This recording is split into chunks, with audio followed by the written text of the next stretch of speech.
Fellas, AC here. Welcome to another review, and today I'm going to talk about a fragrance which gets very little mention, a fragrance that is from a house that has no mention at all. It's called the House of Auphorie, and the fragrance's name is Mayura. This is a YouTube exclusive, and I'm proud to bring to you a 10 out of 10 fragrance. So I'm going to tell you right now, it's a 10 out of 10. Mayura. In Sanskrit, Mayura means peacock, and this fragrance is one of those rare instances when you see a peacock dance. If you've ever witnessed it, you are very lucky, because the peacock dances when it rains in the forest. And if you want to see how it looks, you can check on YouTube. Now, Auphorie. The name belongs to a brand which is based out of Malaysia. It's run by two brothers. One's name is Eugene Au, and the other one is Emiris Au. I'm hoping I'm pronouncing the name properly. The brand Auphorie has the name, family name, Au, A-U, plus Auphorie Euphoria. So it comprises of two names, Au, Euphoria, Auphorie. This house basically is dedicated to fragrances only. They create handcrafted fragrances, and 10% of their profits go to charitable organizations. They're brilliant. These two have not trained in perfumery. These two brothers are from different trades, but they have created masterpiece out of masterpiece fragrances, and I'm going to review quite a few of them. This house is very exciting. Okay, so this fragrance is almost impossible to get hold of because it was released in 2018 and vaulted straight away. So very few people, very lucky people, have had a chance to smell the magic of Mayura. So what is this? This is basically an oriental floral animalic Chypre. It's a very, very complex fragrance, and I'm going to take you through the journey. So be patient.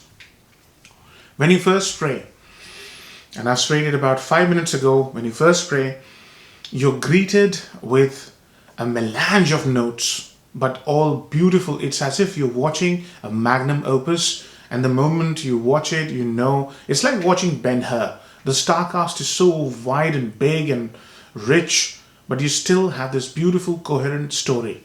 So what you smell right at the very first spray is Laotian oud combined with tuberose.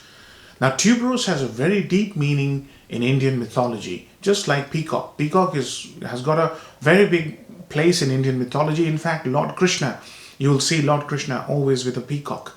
So this is basically an homage, if you like, to the Indian mythology, Lord Krishna itself.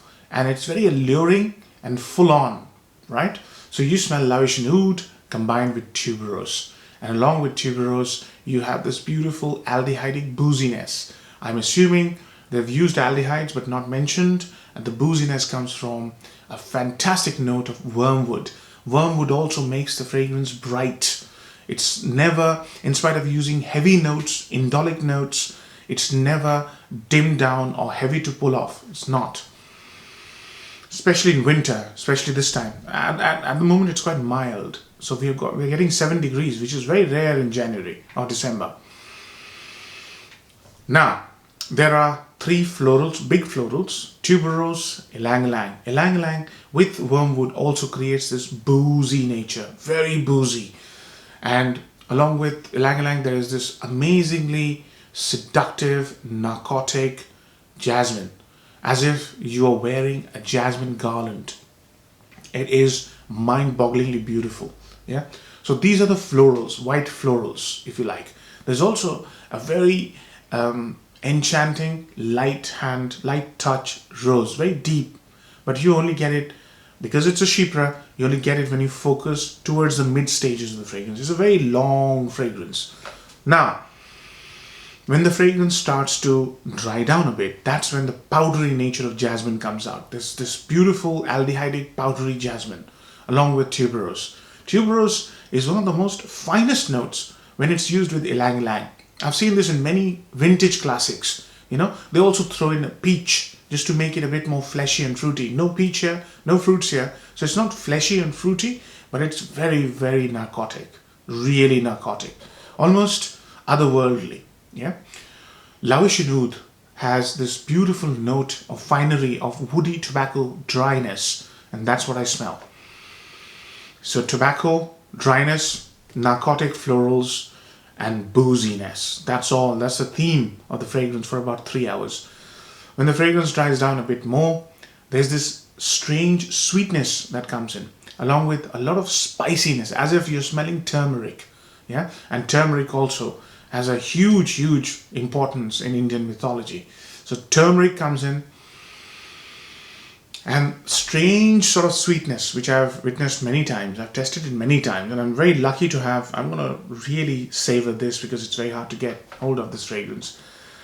And towards the dry down, the fragrance develops a barbershop-like feel, and this is the best part because it brings in a fantastic note of oak moss with vetiver. Tuberose stays, Laotian oud stays, aldehydic, narcotic, fruity, floralness stays. But what you get is a barbershop feel. It is outstanding. And it reminds me of two fragrances in its dry down. It's like, take vintage Chanel No. 5, the aldehydic jasmine, the most narcotic jasmine ever created, and mix it with the dry down of Guerlain d'Arby. This is also a fantastic leather Chypre. I'm going to review it very soon. I've been promising this for a while. So it's like combining two of the most beautiful 10 out of 10 fragrances in a single bottle in its dry down. It is magic. It's absolutely magical, this fragrance. Now, that's the journey, and I'm hoping it makes sense. It's a huge note breakdown. Now, upsides and downsides. Look, this fragrance is not for the masses, and this fragrance is for the serious connoisseur, the person who has devoted his life on collecting 10 out of 10 fragrances, on collecting absolute olfactive masterpiece. This is for them. It's really outside the boundary of compliments, this, that, and the other. It's about art in a bottle. It's about serious art in a bottle.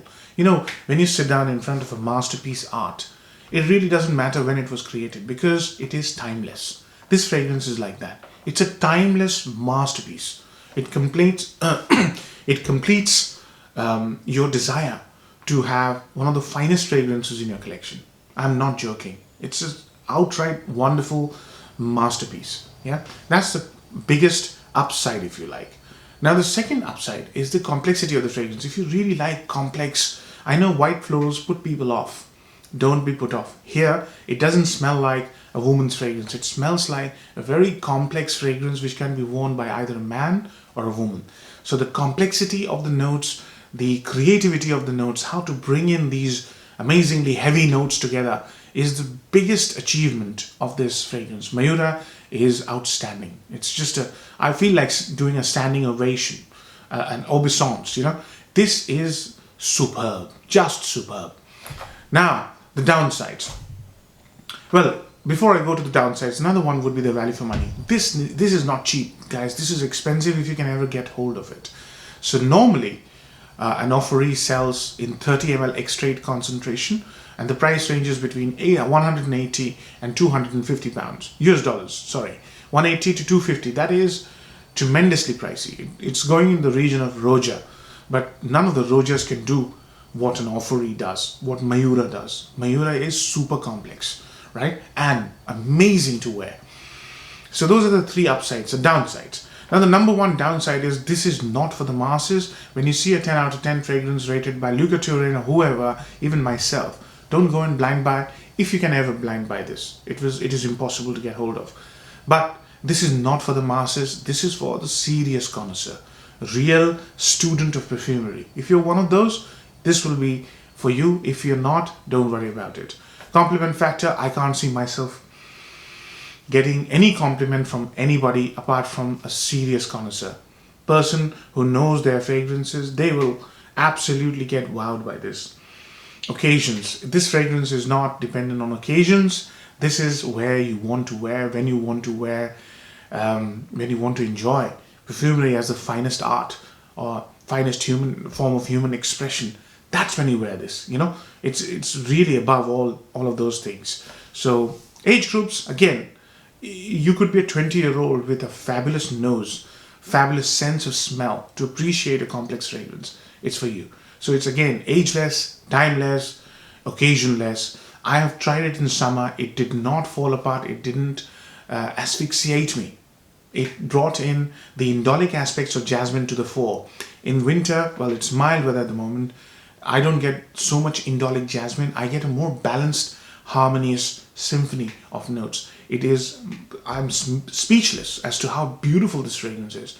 It's just amazing. Absolutely amazing. So, I've already told you it's a 10 out of 10 fragrance. This is a house for people who really, really want fragrances to tell them a story. You know, this fragrance is for people who really want to express the highest form of expression when it comes to olfactive journey, if you like.